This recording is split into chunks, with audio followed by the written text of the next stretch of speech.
All right, cool. We're live. So, good morning. It's 6:43 in the morning on a Saturday. Thanks, Chris, for showing up. Hell yeah. Today, today we're gonna do something fun. We're gonna come in and we're gonna create a snapshot for a tattoo shop or for multiple tattoo shops. So, Chris here is a friend of mine. He's a current client. He runs a tattoo shop in Annapolis, Maryland, Dapper Dog Tattoo, and he's also a partner. So, together, him and I have found needs that tattoo shops have, and we've been serving a handful of clients now. I think we're probably up to like 5 or 6 of them, and we do very basic things for them, but those very basic things have a huge impact on their business. We charge right now, I think, anywhere from 297 to 497. We've been figuring out our value and our pricing, and I think we're settling somewhere around the 497 price point. But Chris is going off and starting his own agency, which is Inquired.io, right? hmm Okay, cool. So he's starting Inquired, and embarrassingly, but admittedly, we've been creating each and every sub account that we have. We've been creating it manually instead of relying on snapshots, which is part of the power of GoHighLevel is that you can create a snapshot, make it scalable, copy and paste, client to client. So we want to create a snapshot for this so that we can bring on more tattoo shop clients. We could serve more tattoo shop clients, and then we can reduce the burden of building this. This agency style kind of applies to every industry. It doesn't matter if you serve tattoo shops or nail salons or lash clinics or weight loss clinics or stretch labs, whatever it is. This same concept applies. So you don't have to be a pro here. I'll pause here and then let Chris sort of introduce himself and sort of why he went down the agency route and what this has done for his tattoo shop specifically. Go ahead, Chris. Yeah, hey, my name's Chris Ingles. I kind of saw what Justin was doing and immediately, wanted something like that for the tattoo shop because mostly I saw the automation as a benefit. We immediately started doing little things, right? We digitized a lot of forms that we have. Most tattoo shops, they will use a paper consent form. Just the fact of having the client come in and scan a QR code and fill out their own consent form. Um, that kind of got the ball rolling as to, how I could improve my business practices. And then kind of one thing led to another, and now my whole studio is automated. We have all kinds of things happening in the background that most people don't even see. Um, but the fact that it makes my business better, I started kind of telling friends about it. Hey, other tattoo shop owners, I could help you improve your business a little bit.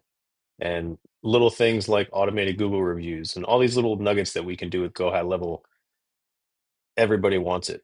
So that's kind of why I'm branching off and starting my own agency because there's so much demand out there for stuff like this. And it's, if you know how to use the system, it's not difficult to set up these accounts. Um, but just like Justin said, we have been doing this. We have a couple of them now, and it's cumbersome to set them up from scratch every time. So building this snapshot is going to be super helpful. Yeah, man. And like this video is sort of twofold. It's for maybe a tattoo shop owner who wants to know what automation even means or what it can do in their business, but then also the agency builders out there who, have trouble with snapshots and build things and find bugs all the time of like, past people's uh another business's information and the current business's implementation of GoHighLevel. So we're going to solve that stuff. And a few things I just wanted to highlight before we hop in. We are going to hop into the snapshot. This is going to be a technical video. We're going to build it. This isn't going to be edited. We're just going to, it might take an hour, hopefully not longer. But I do just want to cover some impact here. And for Dapper Dog, and this is just your business, we've probably generated over 1,500 reviews across all of our other clients. But for you guys just broke the 500 review mark, which is awesome because we did that just automating. All this was just automatic. There wasn't anybody in the shop necessarily, remembering to send out review requests or an apprentice, chasing everybody out the door, begging them for reviews. This stuff was just happening automatically via SMS and via text. And in turn, you guys are now top of Google Maps in Annapolis, which isn't a small town in Maryland. Well, it might be a small town in Maryland, but it isn't a small town in the United States. There's a lot of population there. we've been able to track lifetime value of your clients, which I think you have used to better track your artist performance, issue 1099s or start moving towards 1099 so you guys can be in a better taxable situation. I'm not going to get into the finances here. And then nurturing clients. This is cool because every time you guys run an event, you have a list of people already in your database. Instead of in the past, you guys maybe had paper forms and you really didn't know who your client base was. Now you can reach out and touch them and invite them to like a Friday the 13th event or maybe some Black Friday sale you guys are doing. And then the coolest part is that all the growth is consistent and it's organic. So we're not running ads. You guys aren't running ads, are you? No, and that's the amazing thing is a lot of times people will talk to me on, Facebook groups or whatever in different tattoo forums, and they'll say, "Well, if your business is so good, how much do you spend on ads?" And I spend $0 on ads. I never have.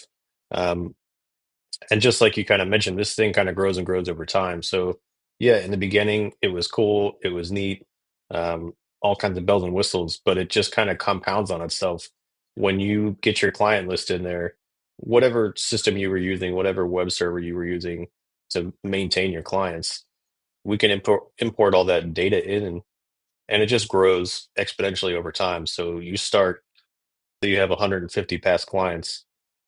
I think my database now is well over 3,000 people.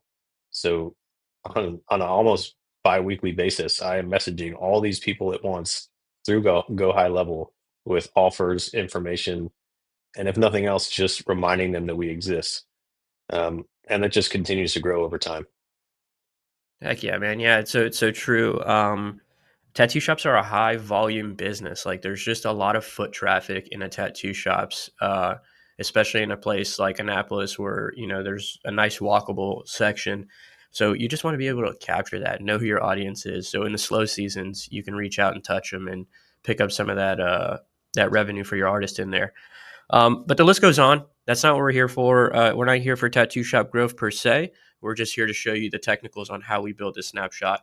So I'm going to go down here and or scarcity disclaimer. I put here, Chris and I are sharing a big part of our business here, sort of our intellectual property per se, and so that brings about a feeling of scarcity in my mind a little bit. I'm like, man, should I even be sharing this? And Chris is just starting his agency and he's going to put some of his secret sauce out there.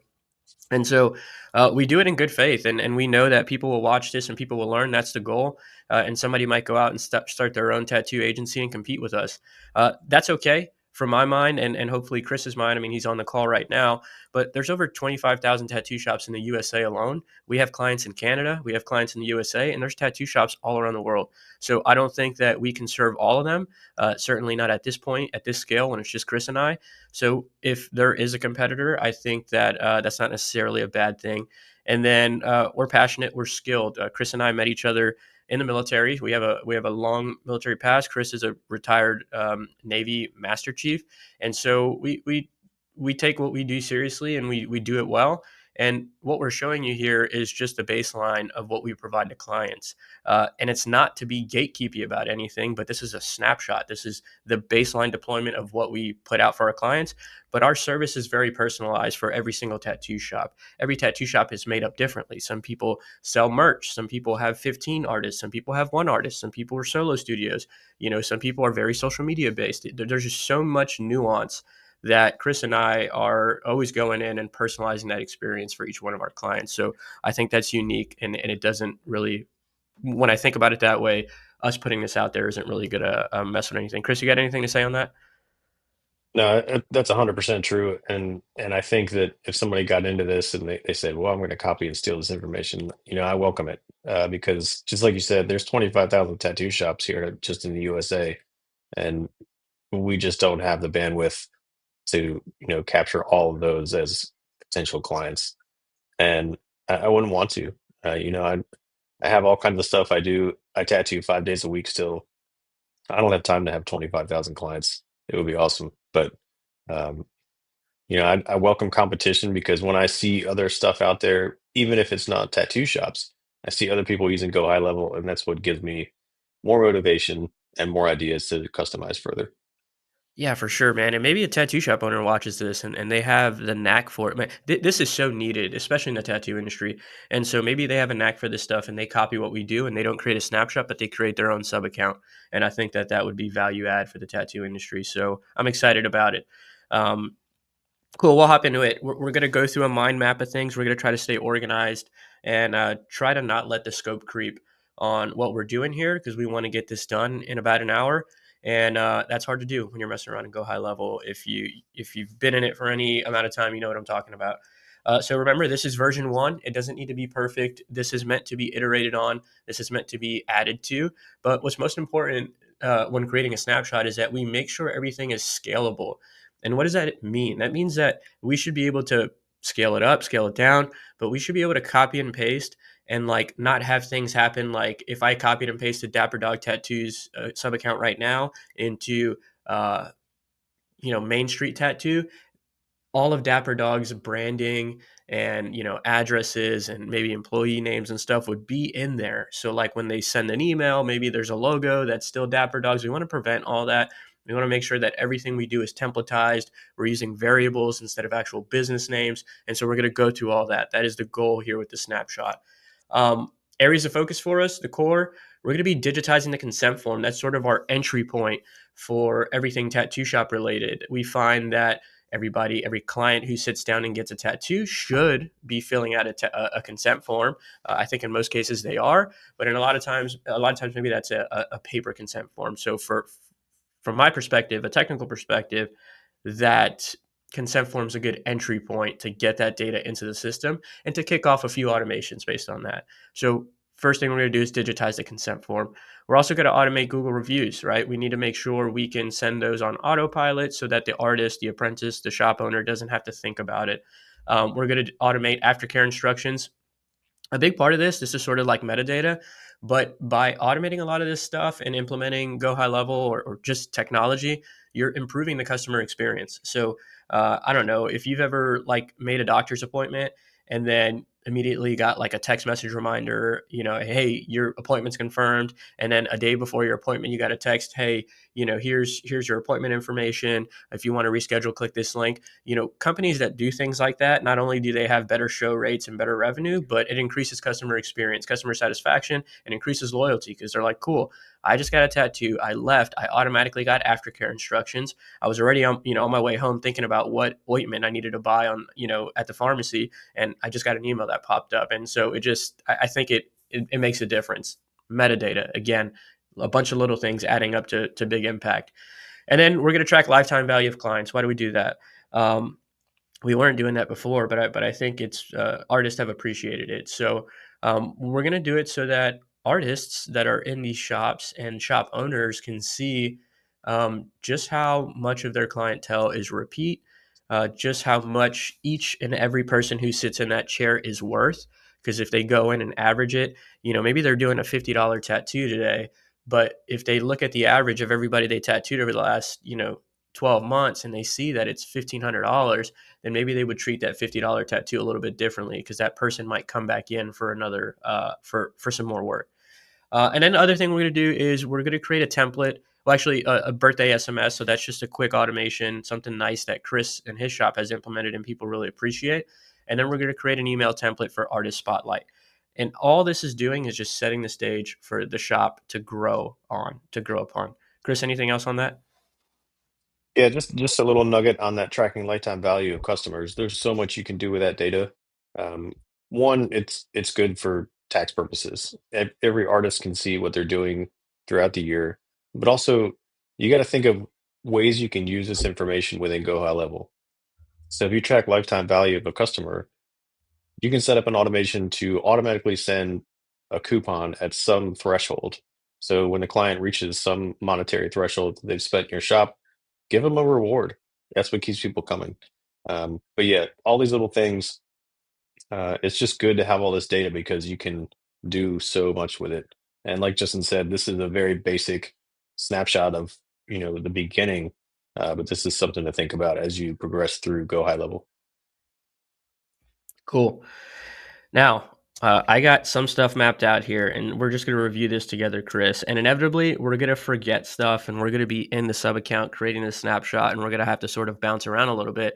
But I'm trying to reduce the amount of bouncing around we're doing and try to approach this in a logical manner. I get better every time I do this, every time I create a snapshot. So I'm not a master at it yet. So we're going to learn together. I think there's value in that as well for you, the watcher, if you're seeing us doing it live. But what a snapshot is essentially a blank sub account. That's how it starts. So right here, what you're seeing is a blank GoHighLevel sub account, and we are going to create all these action items here. We're gonna implement that in that blank sub account, and then we're gonna snapshot that sub account in our agency on our agency side. So we'll go do that. I just want to look this over real quick. We're gonna go over. We're gonna create custom values. We're gonna create custom fields. I'm not gonna explain the difference between those two in this video. There's a lot of content out there on YouTube explaining the difference, and it could get confusing. But you're gonna see us do it, so hopefully it'll make more sense. We're gonna create some forms. We're gonna create some funnels, a trigger link, some pipelines, email templates. And I didn't get to finish this, but I'll do the automation workflows as well. And some of this stuff we will bounce around because for like the consent form, let's say, it might make more sense for us to create the consent form and go all the way through to show you the automation, or maybe we'll just wait till the end. We'll see. We'll see how we feel about it. Chris, anything on this? No, this is great. Cool. All right, so let's first start with custom values. So the reason we want these custom values is each business sort of has proprietary information that isn't captured in like the account info, like the business name, the logo, and all that stuff. Maybe in there, maybe it's not, but we're gonna have a place for the business to set. So we onboard them, we have their name, we have a from email that we give them, and all that stuff. So we're gonna come in and create these. Let's go ahead and click into settings, custom values, and then it looks like we have a bunch of stuff in here, and I wonder why. Why is this? Because we are in the wrong sub account. Cool. Oh yeah. All right. So now, yeah, I think that was our last snapshot that we were working on. So now we're in the blank account. We're in the custom value section, and we're going to add a new custom value. And we're going to create one for logo. Well, that's the value.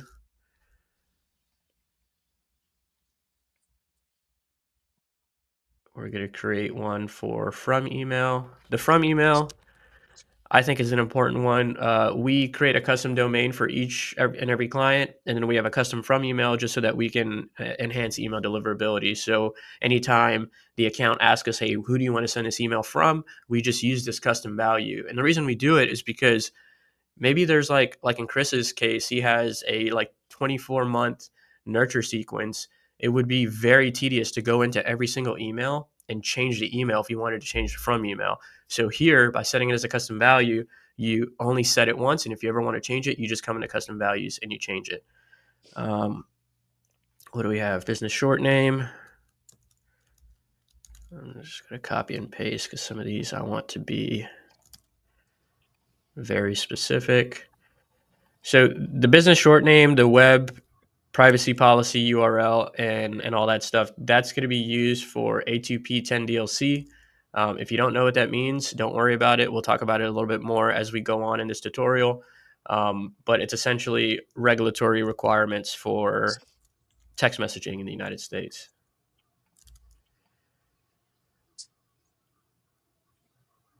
Awesome. So I think that's all we need for custom values right now. If we have to come back and create some more, we will.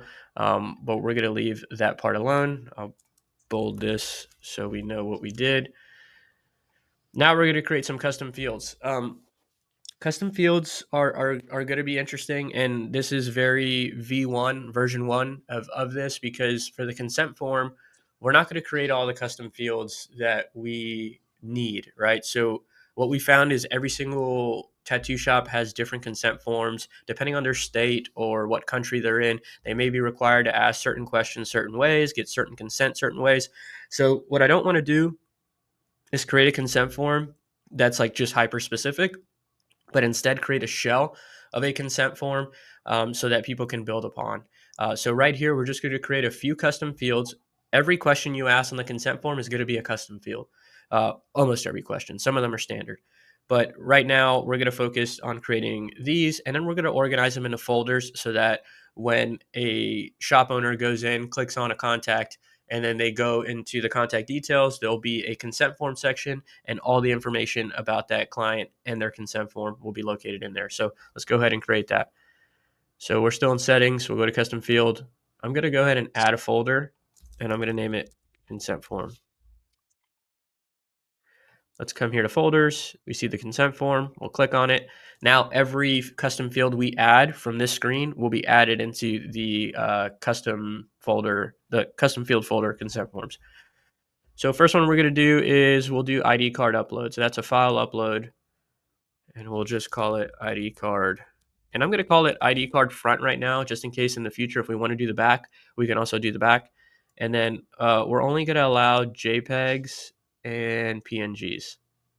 And maybe GIFs. I don't know. Maybe there's some phone out there that takes pictures as GIFs. Awesome. Next thing we're going to do is signature. So we're going to add a signature box. We're going to call this client signature. Next one's a general health question. So, Chris, what's a health question that's like every tattoo shop would ask?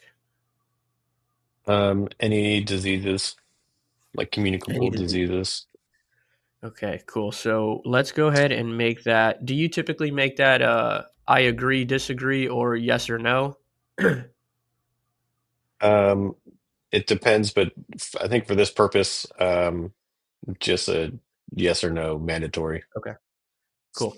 So we're gonna call this diseases. Now, there's two schools of thought on this, and I think when we first started, in the name, we would actually just like copy and paste the whole question. Um, we can do it that way. I think we might do it that way because it looks better in the contact section. It's harder to filter by, but it looks better there. Or you can come in here and just categorize these questions. But like if we just name it diseases, maybe there's a follow-on question about diseases, and so I don't know. It get confusing. Again, this is V1. We can change it. But what did you say this is? Do you have any? Diseases or medical issues.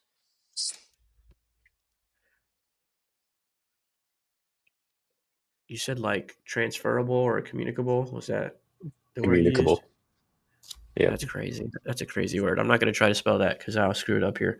Uh, responses are yes or no. And again, just a template. So we are going to build upon that. Our tattoo shop clients have multiple questions, 10, 15 questions. We just want to put this here so that when we create the form, we'll have a section for general health questions. And it's just there. It's a placeholder. Next thing we have is age.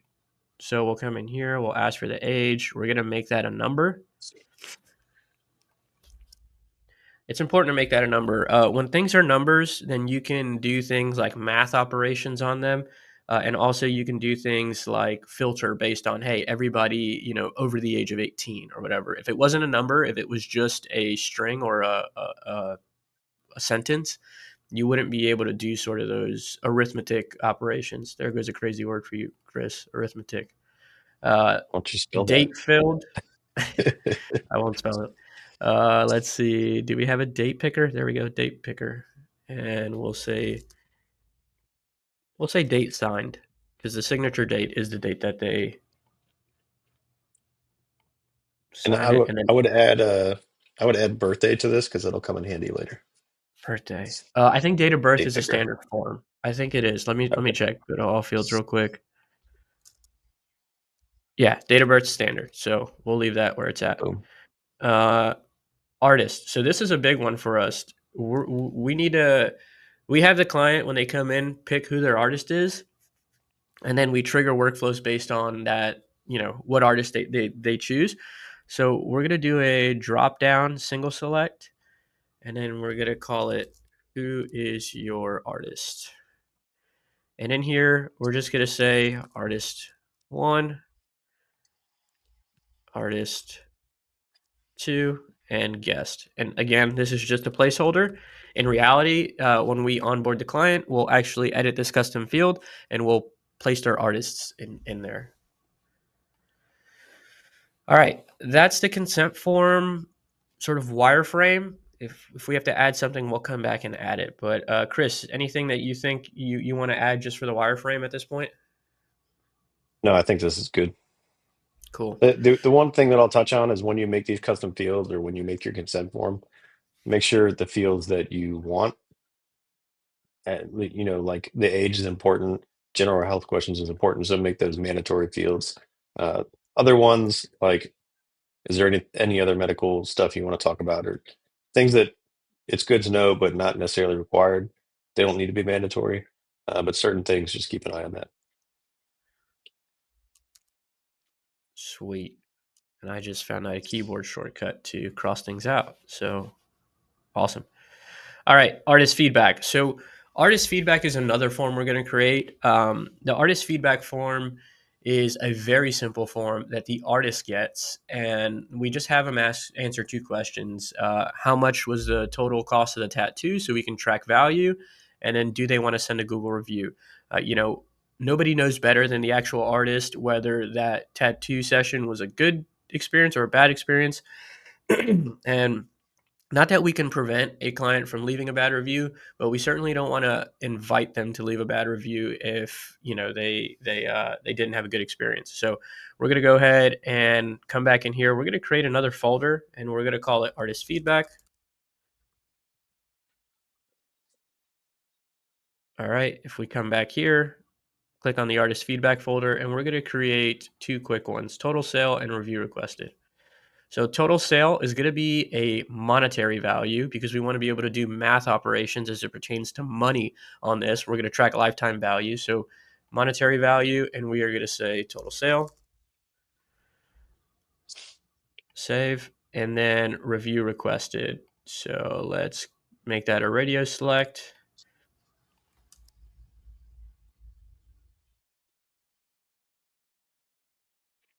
And then we're going to make this a yes or no. That's going to be a handy field there in the future. So let's see if I can remember how to do this. Boom. All right, cool. Anything else for the artist feedback form?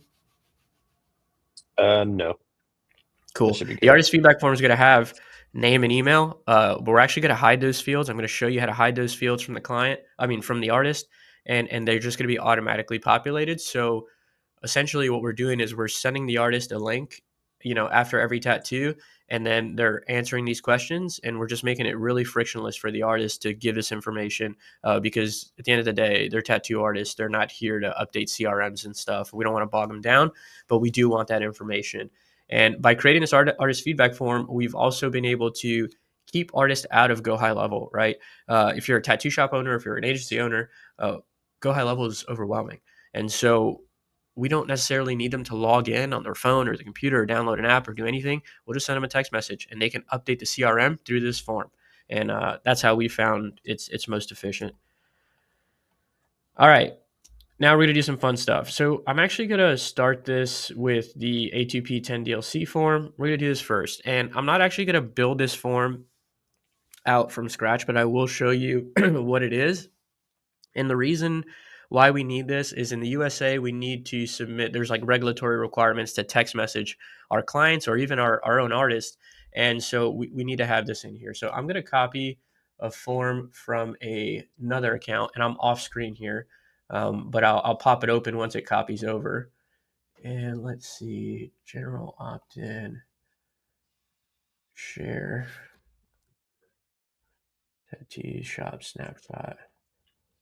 All right, so that's copying over. If I come in here, I go back out of settings, click on sites, forms, you'll see that we had this A2P general opt-in. Now, we want to stay organized in our snapshot.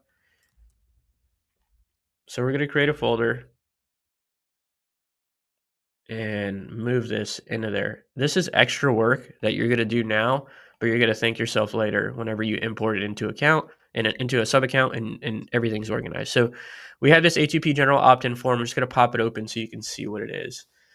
It's a very simple form. This form is actually not even going to be used in practice, but this is here for when we submit our ATP registration form to the regulators.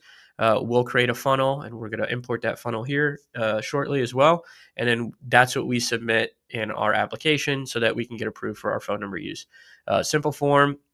One thing I do want to highlight is remember those custom values that we created here, this business short name, and then we have our terms and conditions here. If I pop open these links, you see all they are is just custom values. So that's why we created those custom values earlier in the session, so that they are actually set, and then we won't have to go back in here and enter those in once we have like a domain or whatever. But what I do want to say is it's important for you to know they're here because you might have to troubleshoot it. We might have to troubleshoot this live. So that's where it is. That form is created. What else do we got?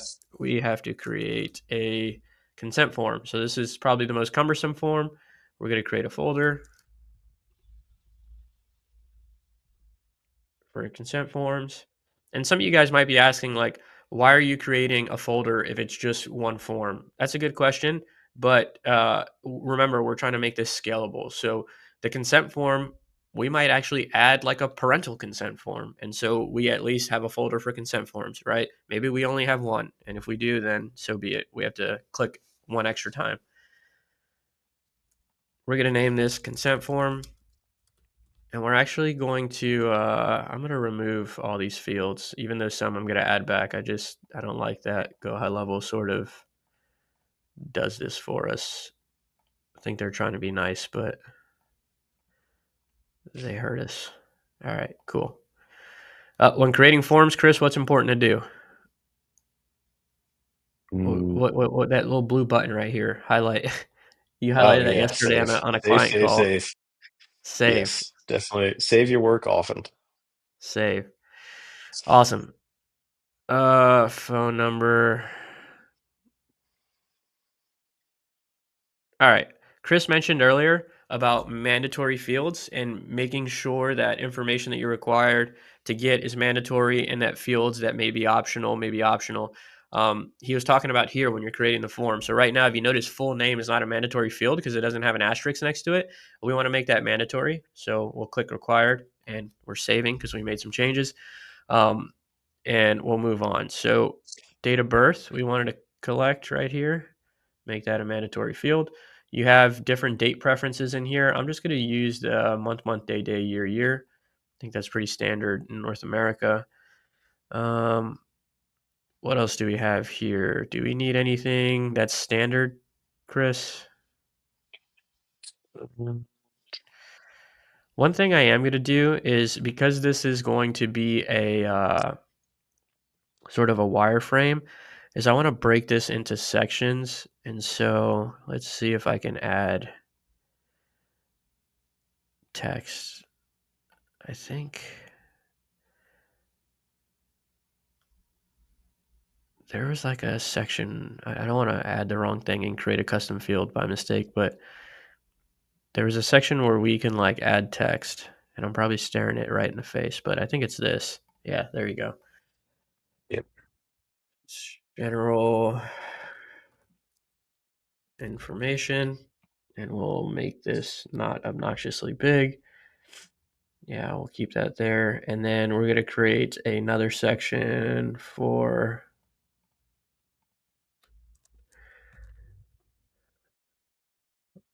actually, we're just going to say questionnaire. That's a big word too. Is that how you spell questionnaire? I believe so. All right.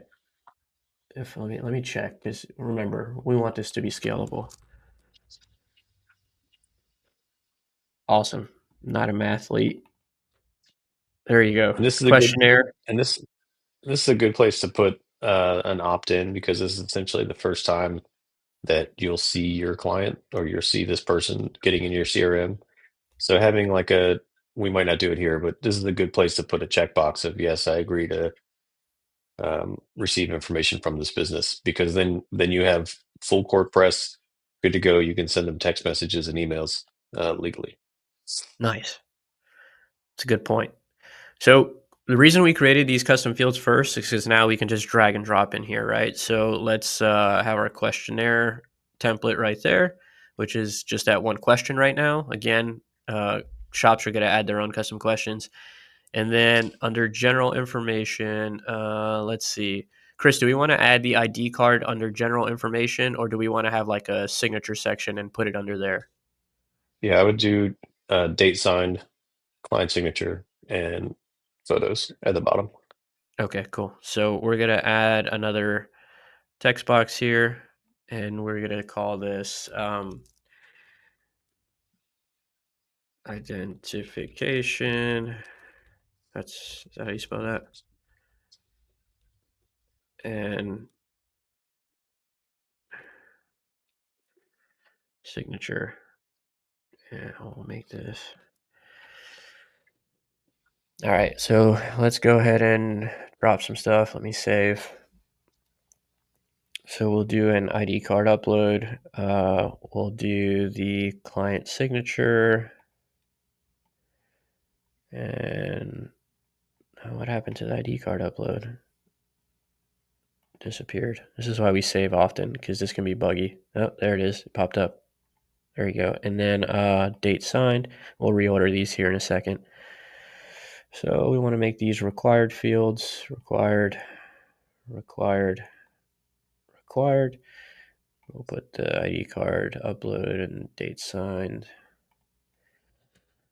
Artists. So general, we'll put that up in the general information. Who's your artist? That is a required field. How's that look, Chris? That's good. And I think it's just important to touch on again, like these almost every single time for any business, whether it's tattoo shops or not, these are going to be custom. Everybody has their own way of doing things. Every state has different regulations for anything medical related, um, country, all that. So it, these things, full name always going to be required, but just be in the habit of having this shell so you have something to build from. Awesome. I do want to touch on something. So in the form section, uh, you want a way for the business to receive the receipts of these forms, and that can be accomplished. Excuse me. That can be accomplished in automation, but we kind of want to reduce complexity. And so GoHighLevel released a feature where we can do form receipt notifications in here. And so if you click on this little notification settings, you can make this a part of your onboarding, or maybe you could templatize it. But if you turn on email notifications, we can name this consent form receipt. And then email to, I think we can use custom values in here. Like we can say location.email. I believe that's a custom field. We should probably test that that is. And then sender name, we can leave it blank. Let's see if that actually worked. So I don't know that it's going to work because they put it in this little box. Maybe you make this a part of your onboarding, or maybe you make an automation instead, so that you can be very specific on who you want this email to go to. But we are that is part of the functionality. We are going to want the shop to receive a receipt of this so that they can review it, actually pop open the ID, make sure the person's over 18, and review the disease information, all that stuff. So we'll turn it off for now. But just note, Chris, and you note for your agency that we'll have to account for that email receipt. If we have time, we'll do it. We'll do it in here. Awesome. That was the consent form. Now we need the artist feedback form. So we're going to just make sure we save one more time for good measure. We can preview this form if you want to sort of see what it looks like. We're going to integrate this form into a funnel. So no need to copy the link or anything right now. Let's go back. And then what we're going to do is come into home. We're going to create a new folder and call it artist feedback.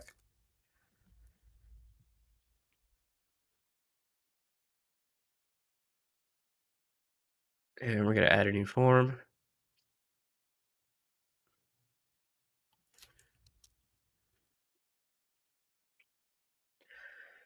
So here, what we can do is actually, we don't even need their name. So we're going to make an email field here.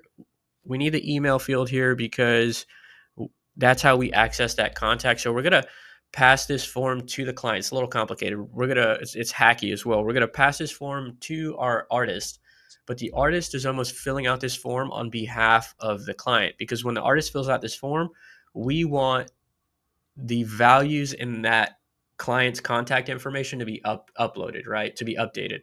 So the way we do that is we create an email field. We leave an email field in here. So let's delete all this crap. And we can leave phone number as well, but we really only need email. And again, this is probably the most complicated thing we'll do today, but this is going to be not a required field so that we can hide it. So it's actually a hidden field. So if I preview this form, you're not actually going to see the email field, but it is going to be there. See that? All you see is the submit button. We should probably add a button to the consent form so it's not this boring submit button. But again, version 1. Now, how are we going to fill out that email form? Well, that email field is going to automatically be filled out with a trigger link that we're going to create. So when the link gets sent to the client and they click that link, the email is already included there. So it's automatically going to be filled because the artist isn't going to remember the email address of the person they just tattooed. So let's come in here and let's add some fields, and let's go to custom fields, artist feedback, and we have total sale and review requested, request review. Save. Pretty simple. I want to show you some quick functionality here. If you click on the field and let's say you want to change the label, this doesn't actually change the label of the custom field itself, but if we want to say like, do you want to send a review request? It's a way to be more descriptive, but not actually change the value of the custom field. So when you go into contact, it's still going to be named review requested. Cool. And if we want to be cute, we can add a button, but we're not going to add a button right now. We're just going to leave it with the standard GoHighLevel button. Anything else on here, Chris? No, I think this is fine. Awesome. Other than required fields, so just remember that Oh, if you no, something you must have, that's good. that a review request is required. Yeah. That's absolutely right. And I did forget that. All right, cool. All right, next thing we're going to do is we're going to create some funnels. And the first one we're going to create is an A2P10 DLC funnel. I'm going to come over to my screen here and just clone that because, again, I'm not going to reinvent the wheel for A2P, but I will show you what it looks like. How do I copy to sub account? Clone.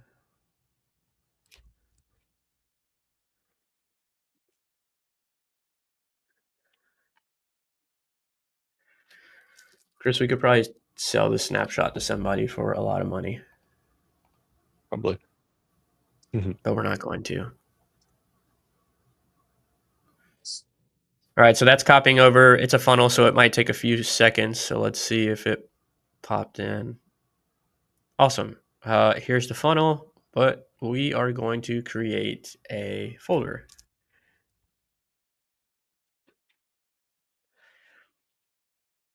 Tedious organization has paid off, especially in like automations, workflows, and stuff. When troubleshooting, it becomes super helpful.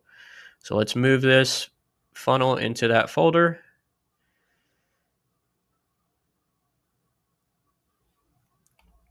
All right, so we're going to pop in here. So remember, A2P10 DLC, it's sort of a formality, an administrative requirement. We're going to come in here and edit this and make sure we have our form selected. So you see here, if I pop it open, you don't have any forms yet. So click on this. And then we want to select our A2P10 DLC general opt-in. That's that form we cloned from our other account earlier. That's in there. We're going to save. And if you see, we use custom values in here again. So we have the business short name, right? So again, you only have to change it in one place, and this funnel is going to automatically be updated. And then if you come down here, the terms and conditions and privacy, if we look at the link, it should be the same thing. There's our custom values. Awesome. All right, so I think that'll be it for the A2P10 DLC form. Now, I have another video on my YouTube somewhere where I show you how to do this, and I think I even provide the link to it. If I remember, I'll put it somewhere down below. But if not, just browse my library and it'll be in there somewhere. So terms and conditions, I just want to pop this open and show this to you. Legal disclaimer, we're not lawyers. We didn't create this. We're not suggesting that you use this or don't use this. This is just an example. So do as you please with it. But that looks good. and let's move on from that. So A2P 10 DLC funnel. Consent form funnel. So let's go ahead and create another folder for the consent form. And just while you're creating this consent form folder, one use case for all these folders that have one thing in them, uh, these can grow over time. So consent forms, let's say every new client does a consent form. If you tattoo somebody 100 times, do they really need to fill out the entire consent form?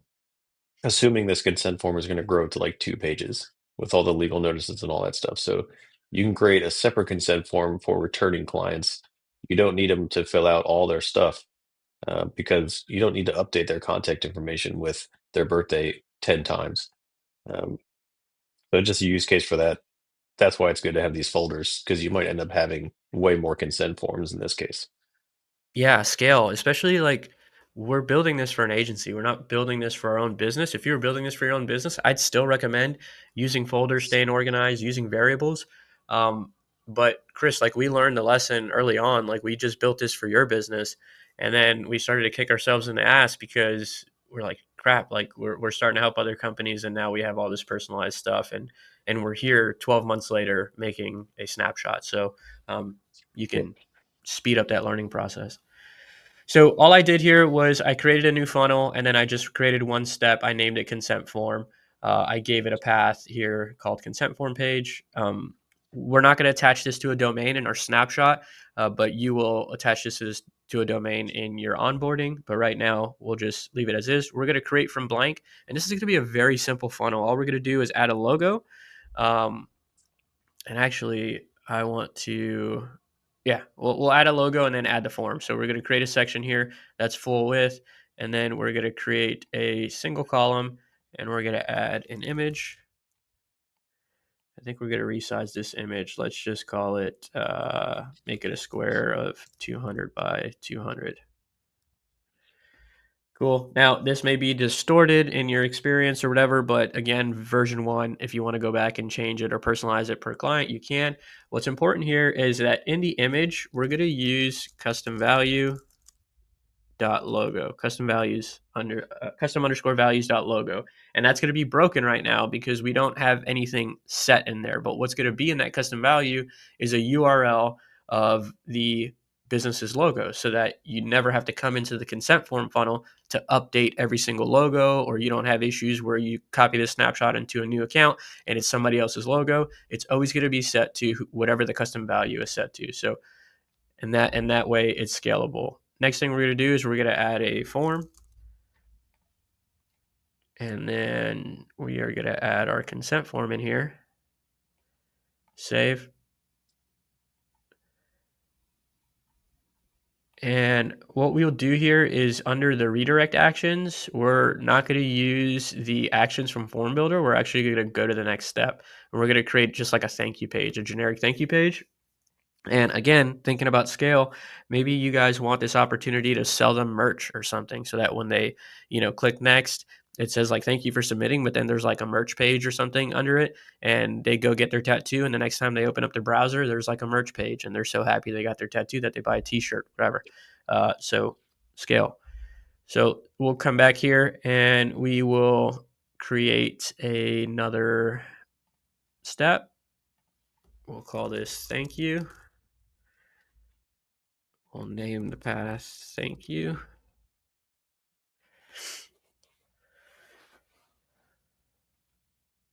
And then I'm just going to use existing. I'm going to copy from sort of step one just so that the logo's in place.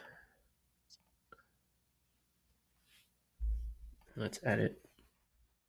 The consent, I mean, the funnel section, like you see right now, you just refreshed, is extremely buggy sometimes. So it's very important that you save when you're working on funnels every single time. So we don't need the form here because this is a thank you page, but we'll just say,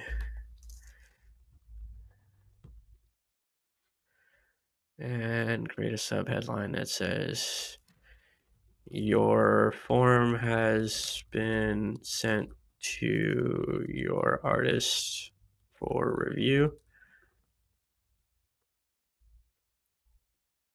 Keep it super basic for now. Styling, I'm not worried about styling or messaging. Again, when this is implemented, personalized for the client, this may change, but right now we just have the logo. We say thank you. Your form's been sent. Anything else on this consent form funnel, Chris? No, this is good. And by Awesome. styling, he's talking about, if the shop has branding colors, that's the time to add them. That's right. Yeah. And Chris, maybe for version 2, I think GoHighLevel uh like added like branding functionality where you can add like brand colors, and then we could probably set custom values in these funnels with those brand colors, and that way it makes it even easier, but we're not going to worry about that for Yep. version 1. Next thing we need is an artist feedback funnel. You don't have to make the artist feedback a funnel. You can probably just make it a form, but we're going to make it a funnel because we're looking at scale. Artist feedback.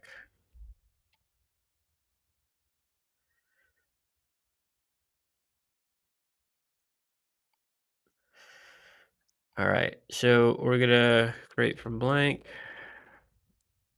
This is artist feedback funnel.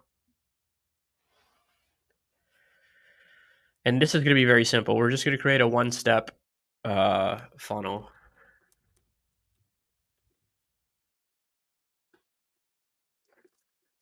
Name this artist feedback form. And I'm just going to clone from the consent form, and I'm just going to change the consent form to artist feedback form.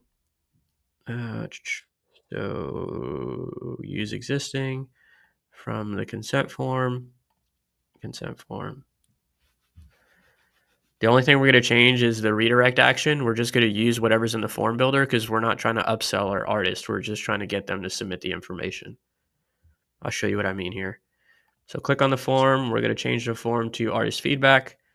There it is. And then instead of go to next step, we're just going to say use action from form builder, which is just a generic thank you message. Thank you for filling out the form.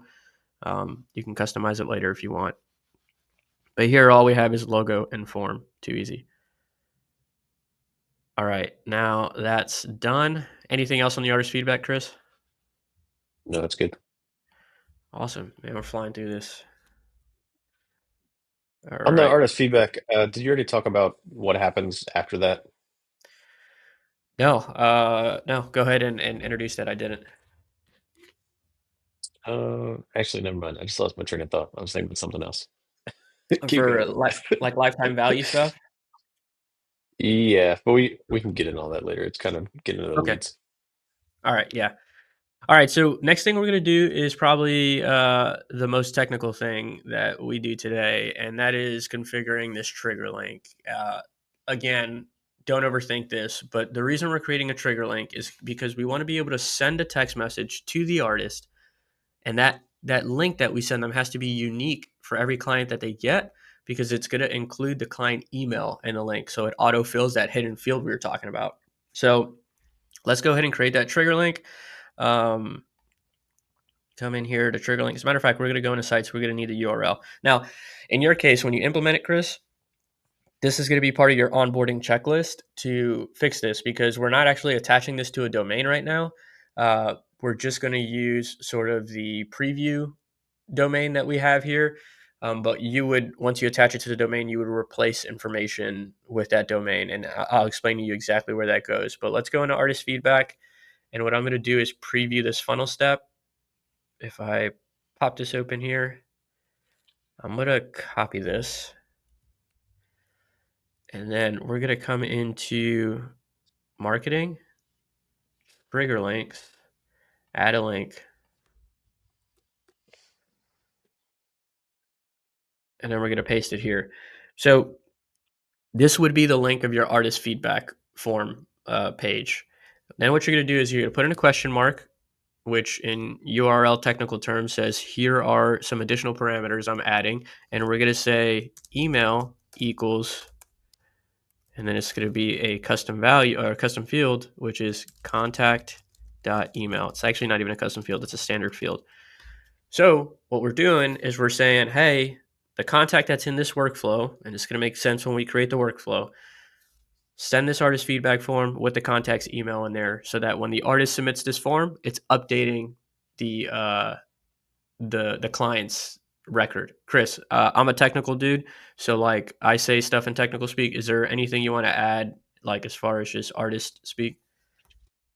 No, this is good. No, I think it makes sense the way you kind of explained it. Yeah, and if I can, here's what I'm gonna do. I'm gonna demo this real quick because I know that this is a very it can be complicated. So I'm gonna unhide this field for a second and show you what I mean. I think this will be helpful. So, oh, I'm in the wrong space. I need to go into the form builder and set form. Nope. Artist feedback. And then we're going to unhide this. And I'm going to preview this just so I could show you. If I come here and I change, I can remove this node track, say email equals test at example.com, and I press enter, you see how the email is automatically filled. That's what we're trying to accomplish. And if we do that with a hidden field, it's still going to be filled. You're just not going to be able to see it and you're not going to be able to change it, which is what we want. So hopefully that makes more sense.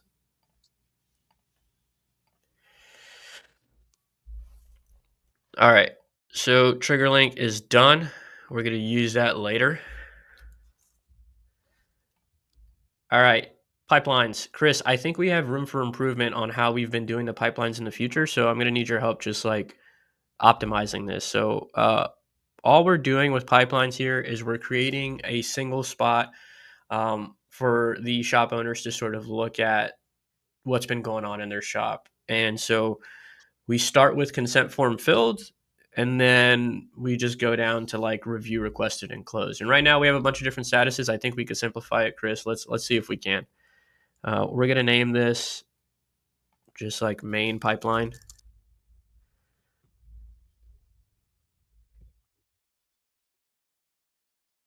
Chris, what's another step you think we should add here? Artist feedback requested. Uh, Artist feedback requested. Okay. Uh, I'm thinking like Art- the lifetime value update or tags, all those things. But it might What be if we? too much into the weeds for this stuff. Yeah. What if we do artist feedback submitted, and then review sent, review declined. Yeah, that's fine. Yeah, I think And the way to that'll be think good. about this logically is what, as a business owner, what do you want to know in the steps of someone walked in and someone's walking out? What are all the things that happens while they're there? This is the way for you to look at it visually and kind of see who's where in the process. Exactly. Exactly. And so every time somebody fills out a consent form, an opportunity would be created here in this Kanban view. So there'll be a tile here. Once the artist feedback has been requested, it's automatically going to move to this. And then once the artist feedback was submitted, we're automatically going to move it here. Review request is sent, we're automatically going to move it here, and so on and so forth. This pipeline is not used like a normal sales and marketing sales pipeline. We're not having people come in here and manually move things. We're solely using this as a snapshot for the shop owner to look at where his people are or where his clients are, how many review requests have been sent. Maybe they want to look at how many opportunities have been won and see how much revenue they've been generating. Whatever, we're keeping this very templated. So for now, I think that serves the purpose. Email templates. So aftercare instructions. Chris, I'm going to copy, if you don't mind, aftercare instructions from your account just so that we can Yep, speed this up. So absolutely. aftercare, can I just clone it to another account? Oh, I can. Oh, no, I can't. Hold on. And I'm this going is to another upload it. one that part of your onboarding process, if you're making sub accounts, this is another one where you can add this to your onboarding process and have them send you their current aftercare instructions, so you don't have to recreate the wheel. This is another one like the consent form. It's probably going to be custom to every sub account, every tattoo shop or whatever business you're using. So it's important to capture this information in the beginning so you have all the data you need to build the account from the get-go. True story. All right, so we're going to go into marketing, emails, and then templates. We're going to create a folder like we've been doing this whole time. Call it Aftercare. Pop this open. And then we're going to create new. And then I'm going to create from email marketing templates. And I have a template that I just uploaded called Aftercare. Continue. And we're just going to make sure that everything's set in this template. Now, I could go in there and show you exactly how I type every word, but I don't think that's valuable. This is just a template that we've created, so we're going to reuse it. It's not a super technical action here. So we have aftercare instructions. If you see here, we have Dapper Dog's logo. This is exactly what we're trying to prevent, right? In the future, is we want these aftercare instructions to be scalable to other people. So we're going to come in here and we're going to say custom_values.logo and save that. So now whenever we update that field, that custom value, it will pop their logo in here.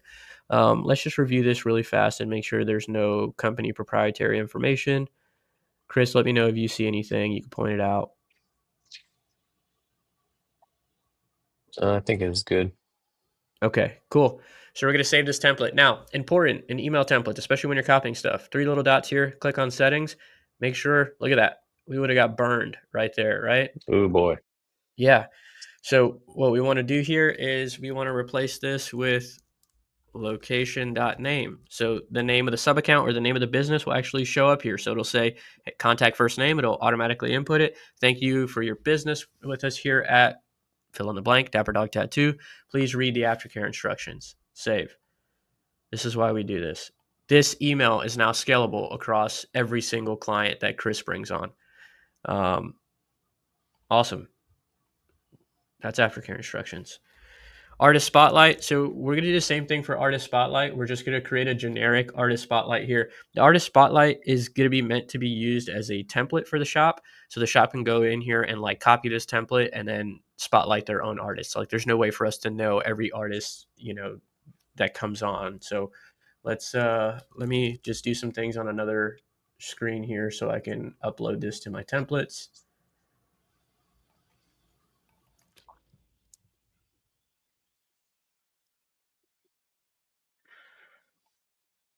One second here. If you're looking where I think you're looking, I believe I saved them all as templates already in the agency. Oh, well, I just worked twice, Chris. That's fine.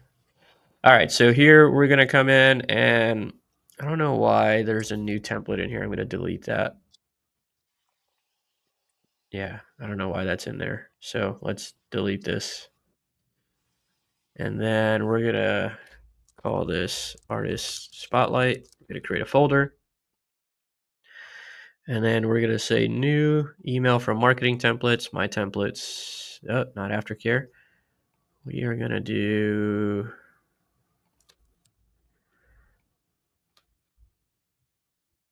Artist Spotlight template.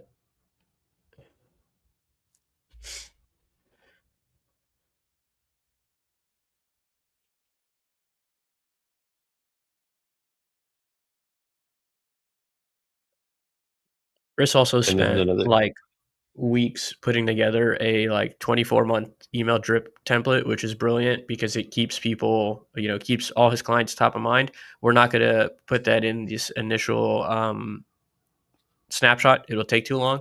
And also, I don't know that Chris wants to share that. He spent a lot of time doing that, but it's awesome. it was So days. It was yeah. days. So let's go ahead and edit this, and we're gonna call this like I'm gonna add a number here, so I think it'll always stay up top and say artist spotlight template. Do not modify. Only clone. I put it all in caps because I want to be obnoxious with it. Again, this is one of our clients. We want to replace this with a custom value or a variable. So it's scalable. Image You can leave that in here. I'm going to leave this photo in here for now just to show the client like, hey, replace this photo. You can replace it here. But if I remove this image, then nothing's going to be in there. And it's kind of confusing what goes there. Artist spotlight. This whole thing is meant to be modified, right? So what we want to do, I'm going to change this instead of schedule consultation. I'm going to remove that link and I'm going to say call to action here. Remember, this is for the tattoo shop to use. Example.com. And that's not how you spell insert. This is just a template for them. Settings, artist spotlight. Awesome. This is where training comes in when you bring on clients and teaching them how to use the system. Chris, do you see anything else in here? No, I'm after warm wishes, it should say location name. I don't know why that just showed up. Yeah. But yeah, So all we're those gonna, should be custom fields we're or gonna custom replace values. this with account name, which is location name. We'll do address.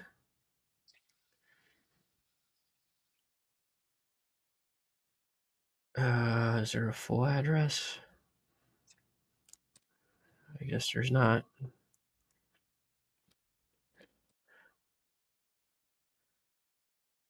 A lot of this stuff is tedious, and you'll be tempted to cut corners and not do things the right way. Um, and you'll kick yourself in the ass for it later. I promise you. I've done it. Oh, here's a custom value we need to create, which is phone number. And the reason why we want to create phone number is like right here, there's a location phone number, but that's like the shop's actual phone number. We're going to get them a new phone number so we can do stuff like missed call text back and stuff in the future.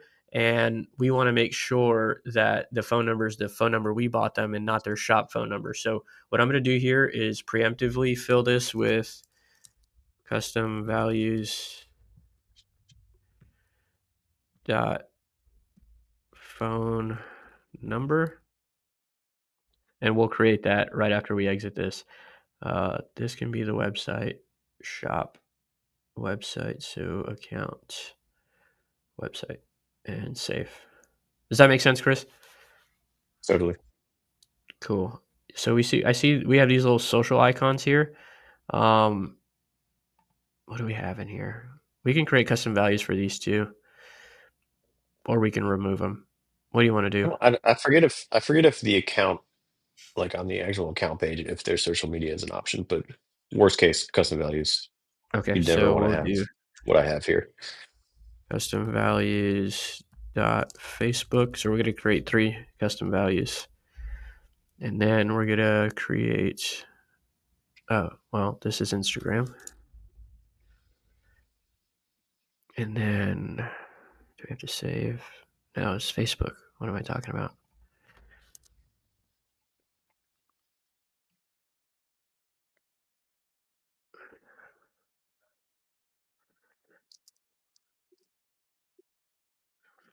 And all this stuff, it seems very tedious and monotonous, but this saves you. I mean, imagine if there were 50 of these emails. You would have to go and edit this location name 50 times. You would have to change the logo 50 times. Um, this saves you so much time. Believe me, I know because I made them all by hand the first time. Yeah, same here. All right, so let's go ahead and add those custom values. We're going to add phone number. We have to add Facebook and Instagram. And remember, the phone number is going to be the phone number that we get them and we get ATP registered. Um, Facebook. And then we have Instagram. People slamming doors in my house. All right, cool. So those are the 3 custom values. Let me just make sure they look the same as what I put in there. Yeah, looks good. All right, so artist spotlight is cool. We went through, found some issues. So consent form flows. We're gonna need artist assignment and then consent form flows. Artist feedback. We are gonna have just one artist feedback flow.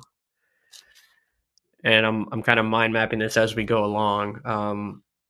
We'll create a tools folder. We'll do birthday text. I'm not going to create an artist spotlight one because people can just send that individually. I'm not going to do missed call text back. We're going to just leave. Yeah, we're just going to leave missed call text back. No, we'll do it. We'll do it. Let's create a missed call text back. What else, Chris? Lifetime value. But I Yes, think that's lifetime it. value update. I think that's in here. So yeah. All right. So we've got artist feedback here, and I think in there we'll just automatically do lifetime value. We'll see. We'll come back and do it. All right. Let's go into artist assignment. So first thing we're going to do is automation workflows. Essentially, everything we've done here to this point, and I'm not sure why this creates a new template. That's a bug. Deleting it, but everything we've done here, we've created forms, we've created funnels, we've created custom fields, values, all that stuff. None of this does anything. It's all just here unless we have an automation that sort of brings it all together. So we're going to come in here to automations and we're going to create a folder for consent form. And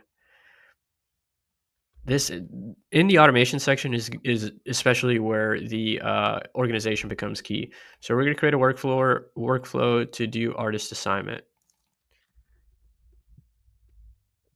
And what we want the trigger to be is anytime a form is filled, and that form is consent.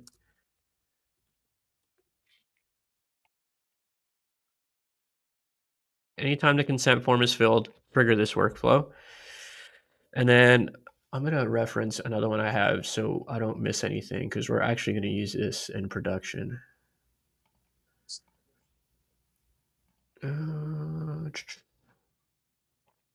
Aftercare instructions is another one that we would use. Let's see. Consent form. All right, so we're gonna name this step 1 is artist assignment, and what we're gonna do here is create a condition depending on what artist they selected.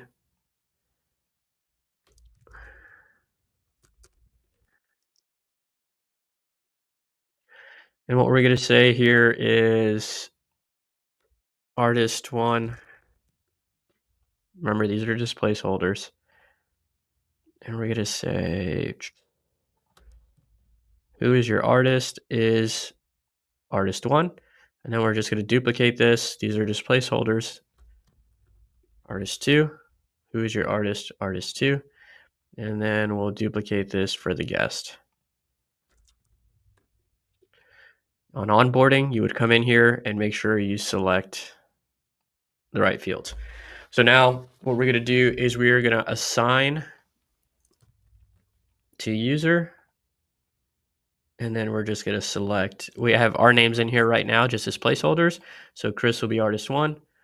And you can name, like, obviously in the form, you wouldn't name them artist 1 and artist 2. You'd actually put their name so it'll all match up. And then what we're going to do here is we're going to add to workflow, which is going to be the next workflow we're going to create, which I don't know that it's going to let me do because I don't have one created. So we'll come back here and add that. But for now, we're going to copy this assign to user here. And I'm going to leave guest blank for now because we don't have a guest user. Next thing we're going to do is we're going to create the actual consent form workflow, which is going to be a little bit more complicated, but we're going to go through it together.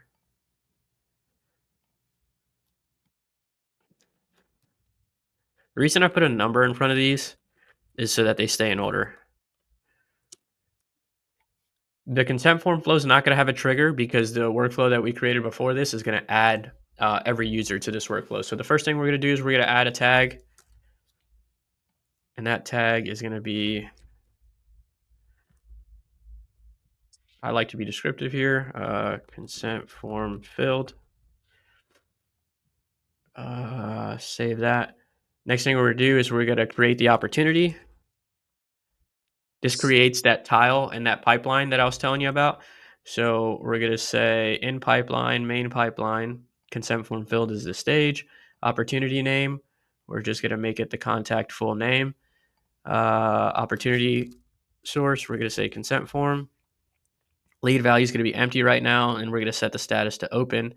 And sure, we'll allow opportunities to move to any previous stage in the pipeline. Do we want to allow duplicate opportunities? I say yes, Chris. What do you say? Um, I think yes, also, but maybe touch on what that means. Okay. Yeah. So by default, if somebody comes in and fills out the consent form, they become an opportunity. Uh, if they come back and fill out that same consent form, they won't become another opportunity. And so I think we do need to enable duplicate opportunities for repeat customers. And we can change that if it messes anything up in the future. So what do you think? I Let's see agree. what the one. And Okay, we can't do both. oh, That's fine. yes. We don't need to move to previous stages. Go ahead. And where this could cause a bug in the system is, let's say you have a client come in and now they're entered into this workflow where they're going to get an email every 2 weeks, like the artist spotlight that we were talking about.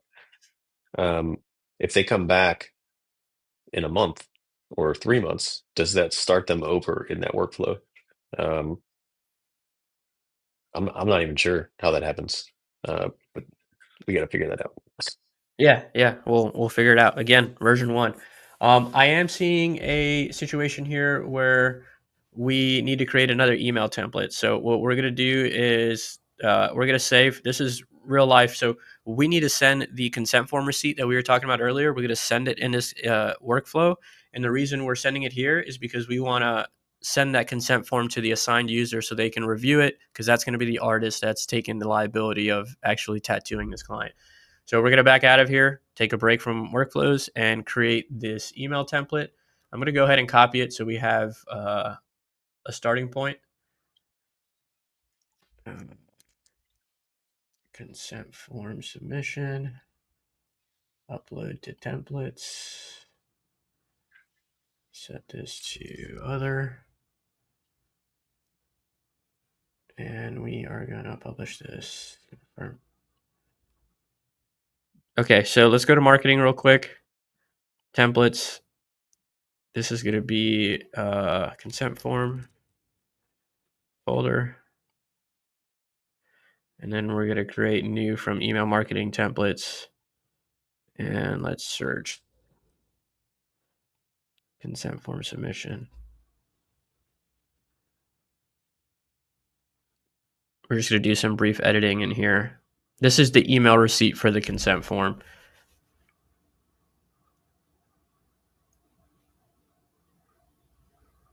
Awesome.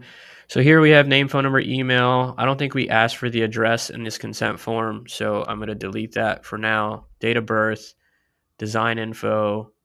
Oh, these are probably some fields we could have created, but that's all right. We'll leave them in there for now, just in case we want to add them later. Health info, I think all we had was the one general question right now. So let's delete that.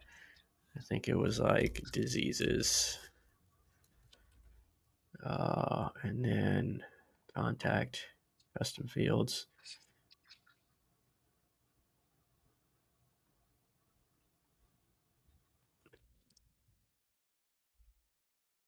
Why is this copying into a weird account? So let me save this real quick. I'm not sure why we have all those options. I feel like something got created when we copied over. Yep. This is real troubleshooting. It doesn't always go as planned, so we'll see. All right, we have. All right, that's fine. Well, we'll come back and mess with this. It doesn't need to be perfect for now. So, do you have any diseases or medical issues? Save. ID card front, back, acknowledgement waiver. We're just going to leave all this blank for now. Again, it's just a template. Chris, I'm going to delete this because you're going to import this into yours.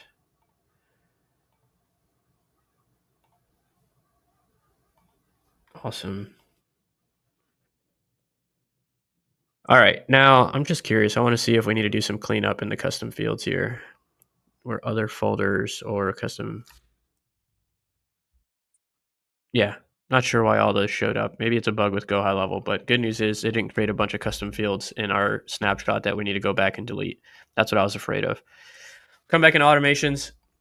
Let's go back into the consent form flow, and now we're going to send an internal notification to our team.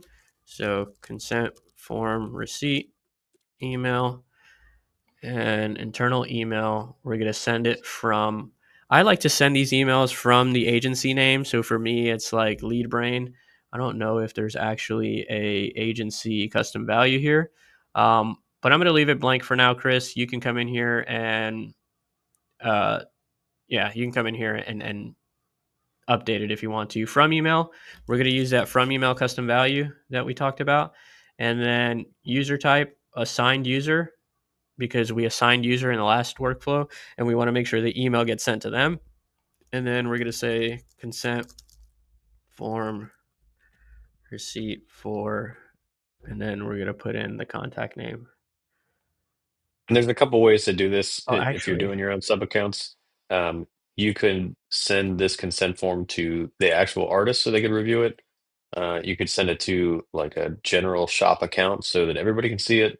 It kind of depends how your shop or business is laid out. If they are employees, there's some rules there. If they're contractors, there's some rules there. So just take into account when you're setting this up. yeah. And let's say you wanted to send it to the assigned user and the shop. What you would do is just clone this, and then let's see. Instead of assigned user, you can do like custom email and then put in the email of the shop there and click save. So I'm going to delete that for now and just leave it at assigned Yeah. user.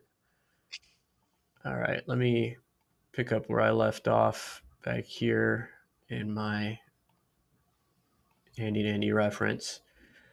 So next thing we're going to do is we're going to wait 3 hours, and 3 hours is an arbitrary length of time, but I think Chris and I looked at like average times of tattoos, and this is going to change per shop, so this is going to be customized. Um, but here we're just going to say wait 3 hours before we take the next step, which is going to be artist feedback. We're going to send the artist feedback form. So that's going to be another internal notification. And this time it's going to be an SMS. And we're going to send it to the assigned user, which is the artist. And we are going to come in here and I'm just going to copy this.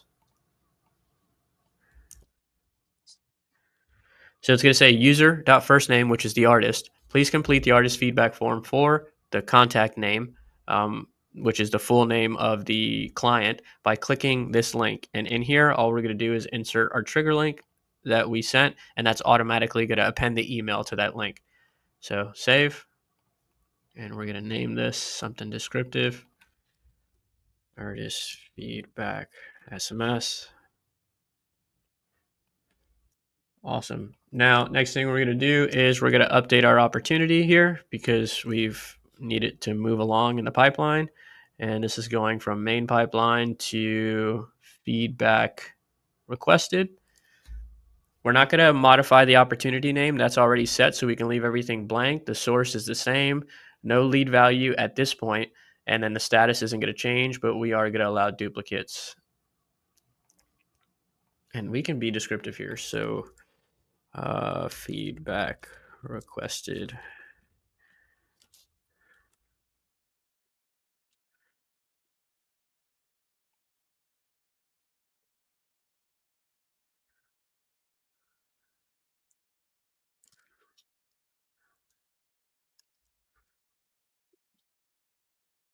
Cool. That stuff is necessary whenever you're troubleshooting. Now we're gonna wait for review request. So what we're gonna do is we're not gonna send the review request. Actually, we're gonna wait for a condition. Right now, inside of the contact, the review request field that we created earlier is empty. So we're gonna just like wait to see if that's changed. Once it's changed, we're gonna do some actions, or we're just gonna have a default timeout saying that if the artist doesn't submit a review in 12 hours, then we're just gonna take some default actions. Again, user training, your preference. But let's add a wait step here. We're gonna call this wait until review requested or 12 hours. Instead of a time delay, we're going to make this a condition delay.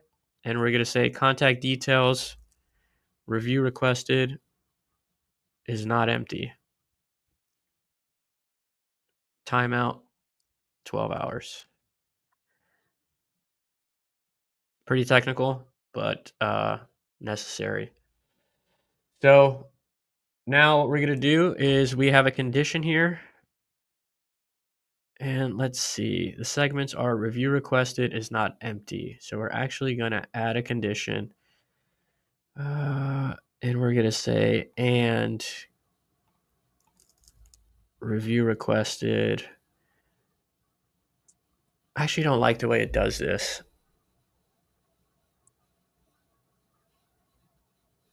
Yeah, we're gonna delete these segments actually, and we're gonna create a conditional statement. I think I can delete these.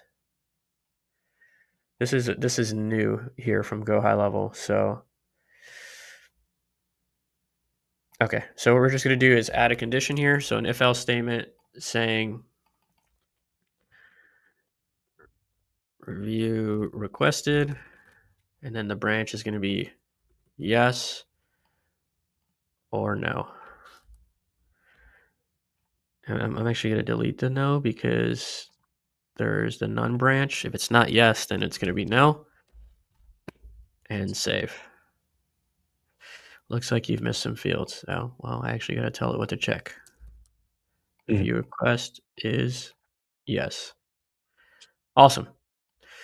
So right now, if a review if the artist did submit the feedback form, the review request was a required field, so that means they answered it. They'd come down this route and it'll check, do we want to request a review or do we not want to request a review?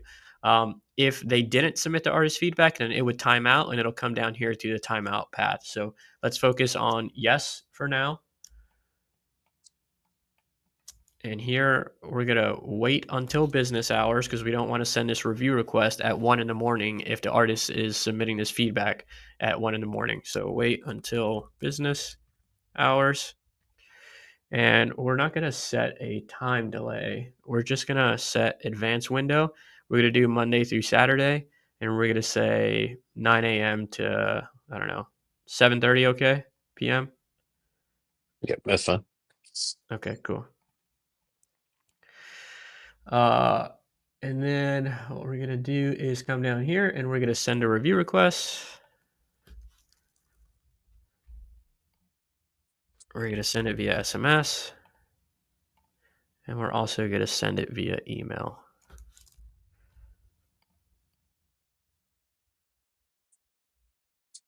Sweet. Last thing we need to do here, I think it's the last thing. Oh no, almost. Is we are going to update the opportunity. And actually what I'm going to do is I'm going to work a little smarter. Is I'm going to copy this. Copy action to here. And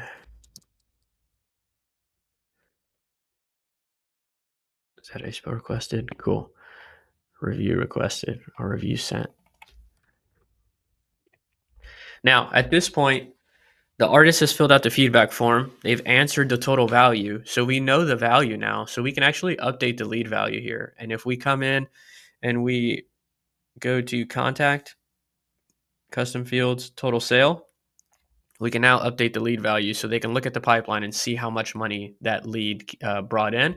And then we can change the status to 1 and allow duplicates is fine and save. Sweet. Now, there's one last thing to do here, and that is reset the review request field, because we are expecting clients to come back over and over.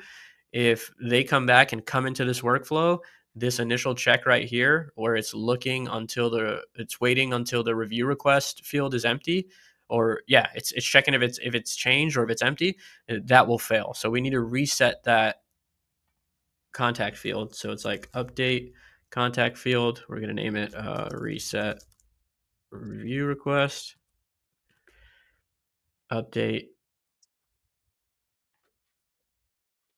review request, and then, oh, actually, we're going to clear field data. Awesome. So we're going to clear that field, so it's ready for them to come back in the next time they come in. You can also add contact notes here or whatever. We should probably add a tag here. What do you think, Chris? Review requested. I can see the value in it, but also that should not last very long. Um, but it's You know good if what? you have people in limbo. You know what I mean? Yeah, we'll leave it. What I'll do is we'll add a tag if the artist declined the review. How about that? Yeah. So this is what happens. This is what happens when the artist declines reviews. So artist declined. Maybe the shop owner wants to go back and review all the clients where reviews were declined, and maybe have conversations with their employees or something. Who knows? Um, Artist declined review. Save, and then what we're going to do is copy this opportunity. And instead of putting them in review sent, we're going to say, what is it called? Review declined. Now, at this point, we still have the total value. The artist just decided not to send a review. So we can still update the total sale. We could still set them to 1 and then allow duplicate opportunities. So save. And then we want to reset the review request. So we're just going to copy this here. Maybe they come back in and it's a great experience and we want to send them a review request in the future. Awesome. Now, what do we do if an artist doesn't submit their artist feedback? We're going to come in here and we're going to add a tag. No feedback review requested. No feedback review requested. So our default behavior, because we want to boost reviews, is, let's say we just have an artist who doesn't want to, play along, or maybe they're just, they take too long to submit the feedback form. We don't want to inhibit the shop's reviews because of it. So by default, we're going to assume good and request a review. You may not want to do this. You can modify it per implementation. So what we're going to do also, though, is we're going to email the shop owner here, and we're going to tell the shop owner, hey, so-and-so didn't submit it. We're going to tattletale on them just so he can get the shop in order. You can choose to do this or not. Let's say from email. And this is important because if the artist does not do their feedback, all those things on the left side of this column are not going to happen. So their opportunity lead value is not going to be updated. That's the big important one, their lifetime value. So this is kind of a trigger by going to either the shop owner or whoever does the books or whatever. This is kind of a trigger for them to say, I need to go manually update this because the artist failed to do so. Yeah, and we can shame them and send it to all users so their buddies can see it. That's what I do. That's Okay. what I do.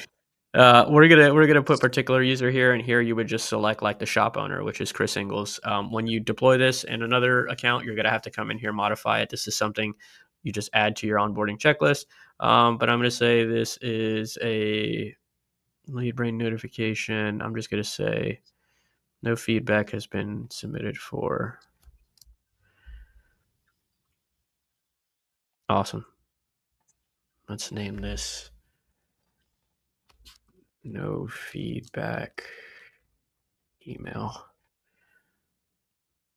Okay. And then all we're going to do here is we are going to automatically come in here and say copy all actions from here and paste. I actually need to wait till business hours too, so we'll copy action there. Now, do we have a stage, an opportunity for no feedback emails? No, it just goes to review request sent, which that's appropriate.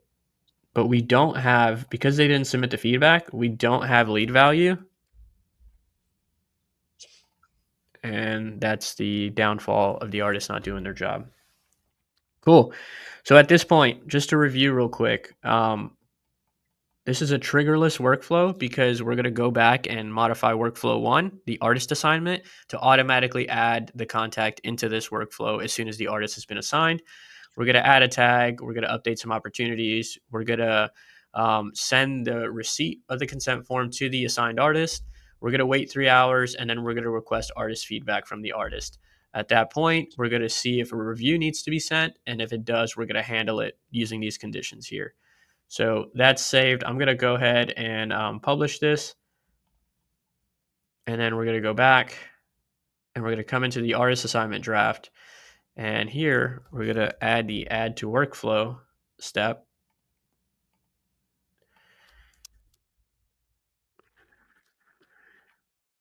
And save. And then we just need to copy this over. What's cool about this is now, like anytime we need to add a new artist, all we need to do is come in here and like duplicate artist 2 and make it artist 3, save, and then copy all actions from here to here, change the assigned user to that artist 3, save, and then save. So it's pretty sweet. Let's see. What happens if I delete this? Will everything go away? Yes, it will. Sweet. Now it's up to you. In the snapshot, you can publish them or leave everything as drafts. We're just going to go ahead and publish that. These are sort of critical workflows.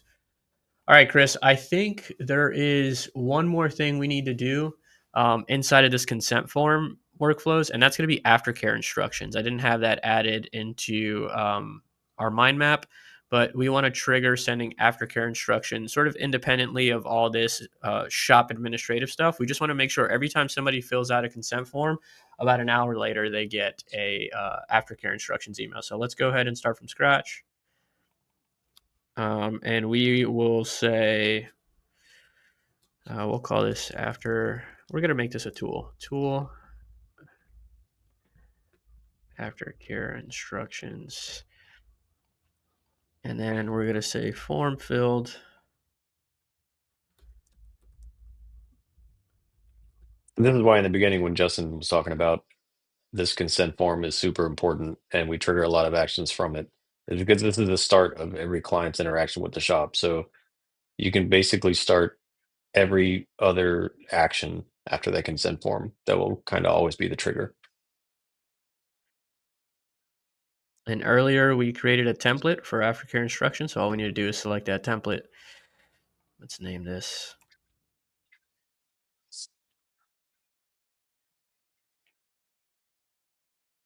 If you ever need to update the aftercare instructions, now all you need to do is go into your marketing templates, update it. You don't have to go into the automations workflow. It'll automatically be updated because we use templates. So that's the beauty of doing that. So we'll save this, and we're going to move this into the tools folder here in a second. But that's why I named it that way. And let's see. Let's look at our mind map. It's been a while since we've seen it. So we've got that. We've got that. And then we actually added after. We probably move this down to tools.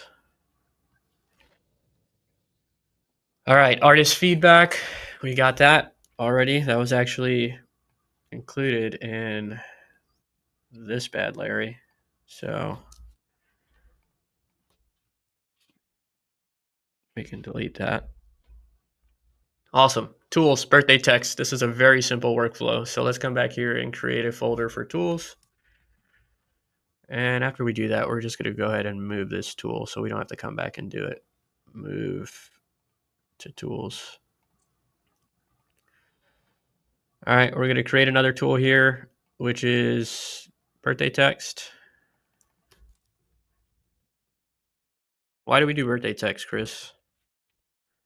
So this is applicable to any customer service business, and if you're not doing it, I would encourage you to do it.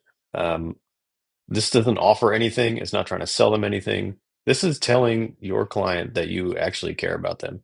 Um, and we have actually gotten so much business from these. It's a little ridiculous. All this does is send your client a text message on their birthday that just says happy birthday from insert location name. Um, People appreciate this stuff, and when people feel appreciated, they come back, and that's really the only purpose for this. We've had people call the shop after they get this text and say, no one has called me on my birthday. My only family forgot about my birthday, and you guys said happy birthday, and it just means a Wow. lot to people. So that's why this is important. Um, Customer connection in any customer service business drives traffic. I mean, it's plain and simple. And that's what this does. It's simple, it's easy. Once you set this up, you don't have to think about it ever again. Um, but you'll see people reply to these text messages, and some of the stuff they send us is pretty incredible. So it's important. I would highly recommend doing it. Heck yeah, I agree. All right, so what we're gonna Super do simple. here is we're gonna wait till noon. I just picked a random time of day. Maybe we don't want to send this at 8 in the morning. Maybe we do. Chris, do you want to send it first thing in the morning? Maybe it has impact if we do that first thing in the morning. Yeah, but maybe not noon because people are at work. Some people, especially people we used to work with, won't have their phones at noon. You know But what? yeah, 8, 9. By default, this runs at 8 in the morning. We're just gonna keep it 8 in the morning. Let's beat their mom to the birthday text. How about that? Totally. Dapper dog text me Love, before my mom did. love it. All right, so we'll just copy this over. Good morning, contact first name. We wanted to wish you a happy birthday from all of us here at location name. Have a great day. See, like Chris mentioned something here, it's not salesy at all. We're not offering them a coupon. We're not telling them to come in. We're not doing anything. We're just saying happy birthday. Done. Super simple workflow. Let's keep it there. Save that. But also, there's follow-on after effects that happen because of this. If you send somebody a text message that's always salesy, always annoying, always trying to take their money, they're not going to read the next text you send them. But if they get texts from you that are personal and they actually like them, they're more and more likely to open the next one. Um, and there's a lot of text message we could send. So stuff like this, huge trigger or huge trickle down effect. For sure. I agree, man. This was actually Chris's idea. I didn't even think about it. I'm always on the sales side. Chris cares. So here we've got missed call text back. Important thing about here is by default, GoHighLevel sort of has like a templated missed call text back, and it's pretty helpful. And actually, we can use that, right? So we won't even need to create a workflow for it. If you come into settings, the business profile, if you scroll all the way down, you have this missed call text back. We can just enable this and set a custom message. Hey, this is location name. I saw that we missed your call. How can we help? Um, I actually think we're going to leave this. We're not going to create an automation workflow. Now, you know what? We are, because we said we're going to make this scalable, right? So we're going to create an automation workflow, but we're going to keep it simple. I have another video on my YouTube about creating an advanced missed call text back workflow, but we're going to create this one as simple as possible.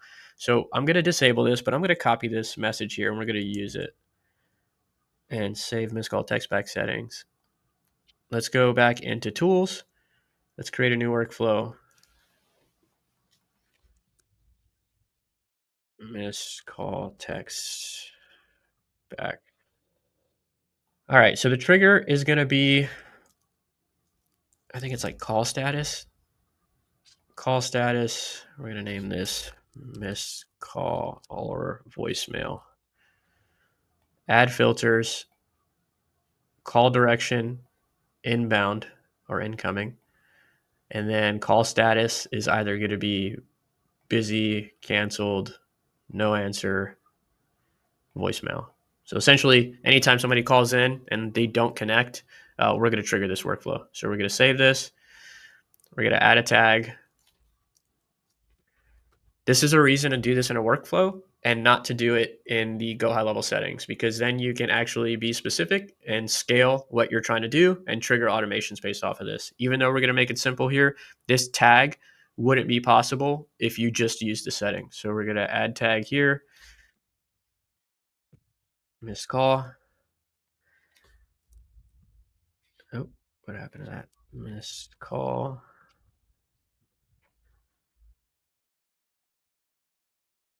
And now what we're going to do is send a text message,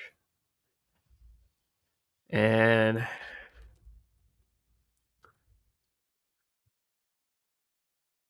And you can do whatever you want here. You could send a simple message, but this is a good time to send them a link to book an appointment, because one thing we have found, and just a general marketing note, is people have a very short attention span.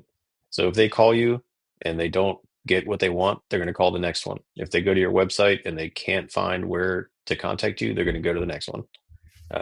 So this is a good time to not lose this person.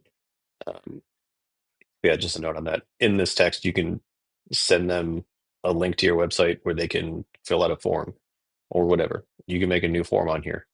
Um, but it's important to, this person wants something from you. Don't lose them. That's the important part of this. absolutely. And I totally recommend like this right here. It's better than nothing. But exactly what Chris said, like this is an opportunity for you to send a call to action. Like they probably called you because they want to schedule a consultation. Give them that option immediately by creating a form, the same way we just created 3 forms.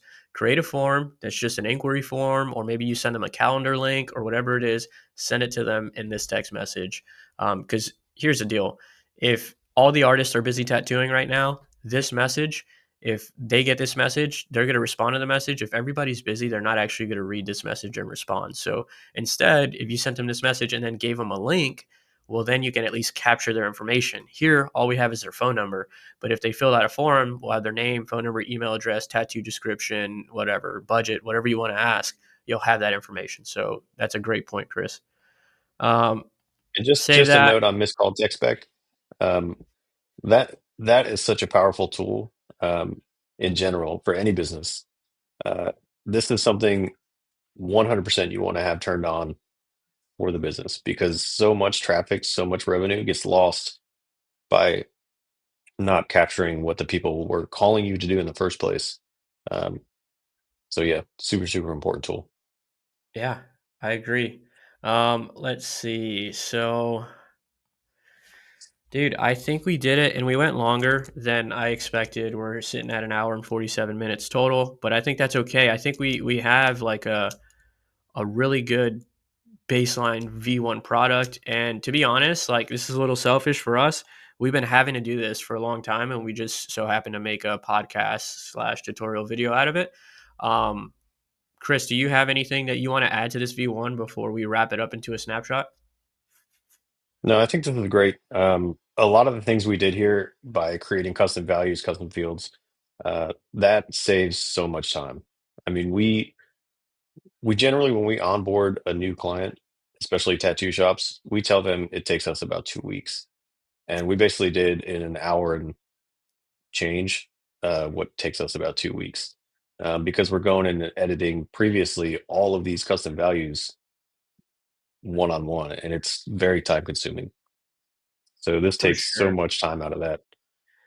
Yeah, and the beauty of it, man, is this scale. Because like now, all that's left to do, and like we don't run a huge sales pipeline, but if we did, and we wanted to do a bunch of cold outreach to a bunch of tattoo shops, like we can just say yes to people and just copy and paste this and have a product. Like as it stands, without any personalization, this snapshot right here, I'm easily collecting 397, 497, 597 a month, whatever it is you want to charge. I mean, the value is within. So yeah, just being able to scale. If we didn't do this, we couldn't say yes to 10 clients tomorrow because it would take us so long to build.